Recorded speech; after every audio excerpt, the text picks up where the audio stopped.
भगत सिंह जन्म 28 सितंबर 1907, मृत्यु 23 मार्च 1931, भारत के एक महान स्वतंत्रता सेनानी क्रांतिकारी थे।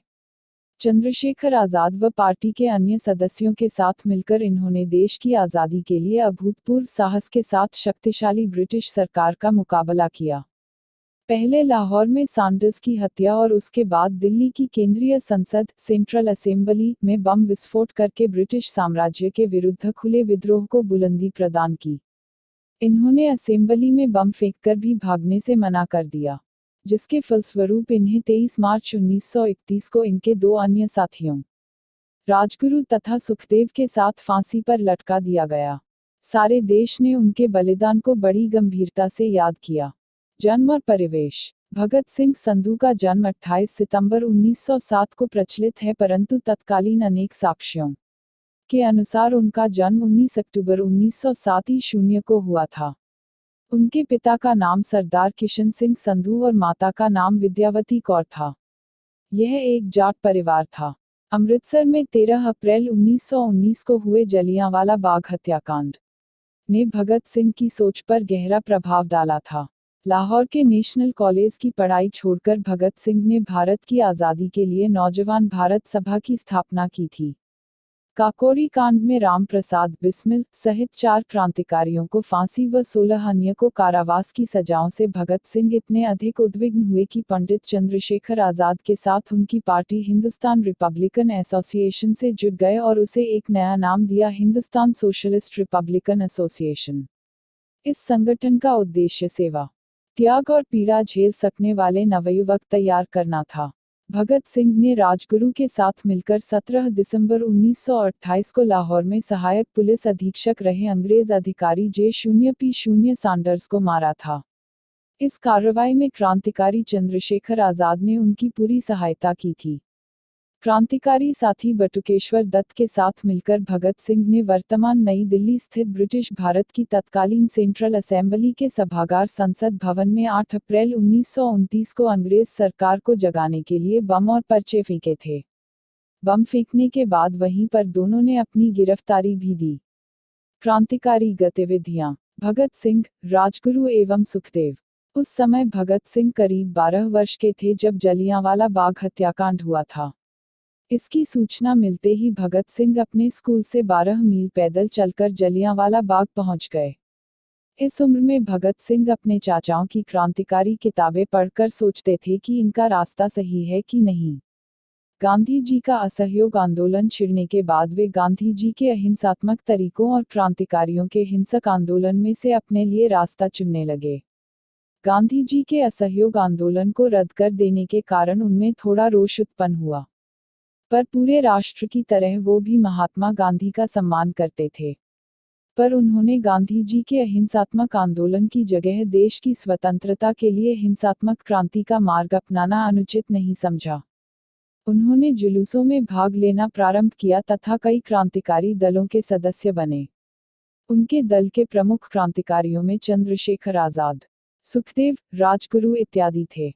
काकोरी कांड में 4 क्रांतिकारियों को फांसी व 16 अन्य को कारावास की सजाओं से भगत सिंह इतने अधिक उद्विग्न हुए कि उन्होंने 1928 में अपनी पार्टी नौजवान भारत सभा का हिंदुस्तान रिपब्लिकन एसोसिएशन में विलय कर दिया और उसे एक नया नाम दिया, हिंदुस्तान सोशलिस्ट रिपब्लिकन एसोसिएशन। लाला जी की मृत्यु का प्रतिशोध। सैंडर्स की हत्या के बाद HSRA द्वारा लगाए गए पर्चे।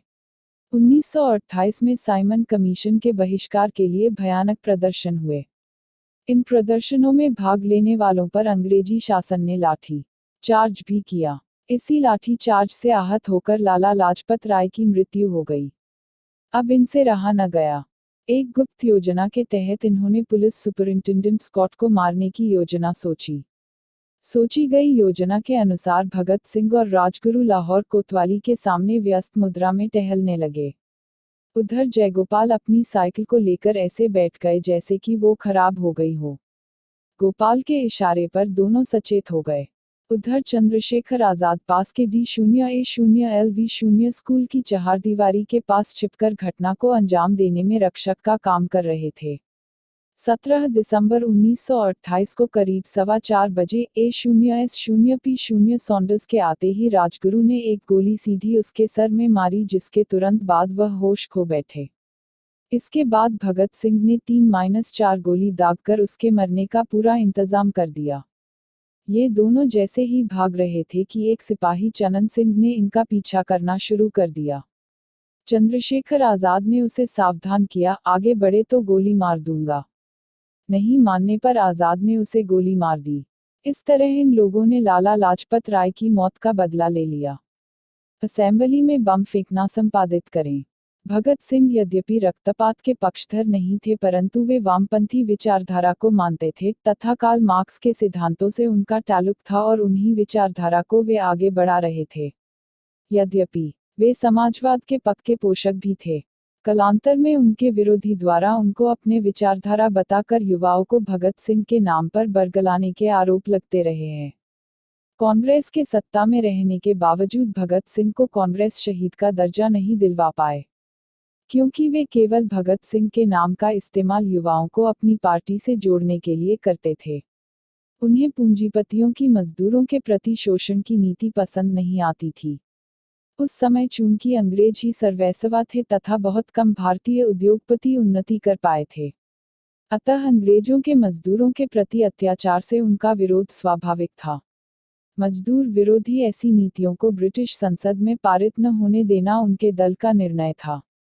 सभी चाहते थे कि अंग्रेजों को पता चलना चाहिए कि हिंदुस्तानी जाग चुके हैं और उनके हृदय में ऐसी नीतियों के प्रति आक्रोश है। ऐसा करने के लिए ही उन्होंने दिल्ली की केंद्रीय असेंबली में बम फेंकने की योजना बनाई थी। भगत सिंह चाहते थे कि इसमें कोई खून खराबा न हो और अंग्रेजों तक उनकी आवाज भी पहुंचे। हालांकि प्रारंभ में उनके दल के सब लोग ऐसा नहीं सोचते थे, पर अंत में सर्वसम्मति से भगत सिंह तथा बटुकेश्वर दत्त का नाम चुना गया। निर्धारित कार्यक्रम के अनुसार 8 अप्रैल 1929 को केंद्रीय असेंबली में इन दोनों ने एक ऐसे स्थान पर बम फेंका जहां कोई मौजूद न था, अन्यथा उसे चोट लग सकती थी। पूरा हाल धुएं से भर गया। भगत सिंह चाहते तो भाग भी सकते थे, पर उन्होंने पहले ही सोच रखा था कि उन्हें दंड स्वीकार है, चाहे वह फांसी ही क्यों न हो। अतः उन्होंने भागने से मना कर दिया। उस समय वे दोनों खाकी कमीज तथा निकर पहने हुए थे। बम फटने के बाद उन्होंने इनकलाब जिंदाबाद, साम्राज्यवाद मुर्दाबाद का नारा लगाया और अपने साथ लाए हुए पर्चे हवा में उछाल दिए। इसके कुछ ही देर बाद पुलिस आ गई और दोनों को गिरफ्तार कर लिया गया। व्यक्तित्व। जेल के दिनों में उनके लिखे खतों व लेखों से उनके विचारों का अंदाजा लगता है। उन्होंने भारतीय समाज में लिपि, पंजाबी की गुरुमुखी व शाहमुखी तथा हिंदी और अरबी एवं उर्दू के संदर्भ में विशेष रूप से जाति और धर्म के कारण आई दूरियों पर दुख व्यक्त किया था। उन्होंने समाज के कमजोर वर्ग पर किसी भारतीय के प्रहार को भी उसी सख्ती से सोचा जितना कि किसी अंग्रेज के द्वारा किए गए अत्याचार को। भगत सिंह को हिंदी, उर्दू, पंजाबी तथा अंग्रेजी के अलावा बांग्ला भी आती थी, जो उन्होंने बटुकेश्वर दत्त से सीखी थी। उनका विश्वास था कि उनकी शहादत से भारतीय जनता और उद्विग्न हो जाएगी और ऐसा उनके जिंदा रहने से शायद ही हो पाए। इसी कारण उन्होंने मौत की सजा सुनाने के बाद भी माफीनामा लिखने से साफ मना कर दिया था। पम शून्य राम प्रसाद बिस्मिल ने अपनी आत्मकथा में जो जो दिशा निर्देश दिए थे, भगत सिंह ने उनका अक्षरश पालन किया। उन्होंने अंग्रेज सरकार को एक पत्र भी लिखा, जिसमें कहा गया था कि उन्हें अंग्रेजी सरकार के खिलाफ भारतीयों के युद्ध का प्रतीक एक युद्धबंदी समझा जाए तथा फांसी देने के बजाय गोली से उड़ा दिया जाए। फांसी के पहले 3 मार्च को अपने भाई कुलतार को भेजे एक पत्र में भगत सिंह ने लिखा था, उन्हें यह फिक्र है हरदम, नई तर्ज़े ज़फ़ा क्या है। हमें यह शौक है देखें, सितम की इंतहा क्या है। दहर से क्यों खफा रहें, चर्ख का क्या गिला करें। सारा जहां अदू सही आओ, मुकाबला करें। इन जोशीली पंक्तियों से उनके शौर्य का अनुमान लगाया जा सकता है। चंद्रशेखर आजाद से पहली मुलाकात के समय जलती हुई मोमबत्ती पर हाथ रखकर उन्होंने कसम खाई थी कि उनकी जिंदगी देश पर ही कुर्बान होगी, और उन्होंने अपनी वह कसम पूरी कर दिखाई। किसी ने सच ही कहा है, सुधार बूढ़े आदमी नहीं कर सकते, वे तो बहुत ही बुद्धिमान और समझदार होते हैं। सुधार तो होते हैं युवकों के परिश्रम, साहस, बलिदान और निष्ठा से, जिनको भयभीत होना आता ही नहीं और जो विचार कम और अनुभव अधिक करते हैं। भगत सिंह। ख्याति और सम्मान। हुसैनीवाला में तीनों शहीदों का स्मारक। उनकी मृत्यु की खबर को लाहौर के दैनिक ट्रिब्यून तथा न्यूयॉर्क के एक पत्र डेली वकर ने छापा। इसके बाद भी कई मार्क्सवादी पत्रों में उन पर लेख छपे, पर चूंकि भारत में उन दिनों मार्क्सवादी पत्रों के आने पर प्रतिबंध लगा था, इसलिए भारतीय बुद्धिजीवियों को इसकी खबर नहीं थी। देश भर में उनकी शहादत को याद किया गया।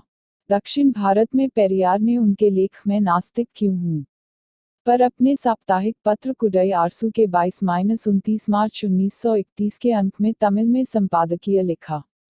इसमें भगत सिंह की प्रशंसा की गई थी तथा उनकी शहादत को ब्रिटिश साम्राज्यवाद के ऊपर जीत के रूप में देखा गया था।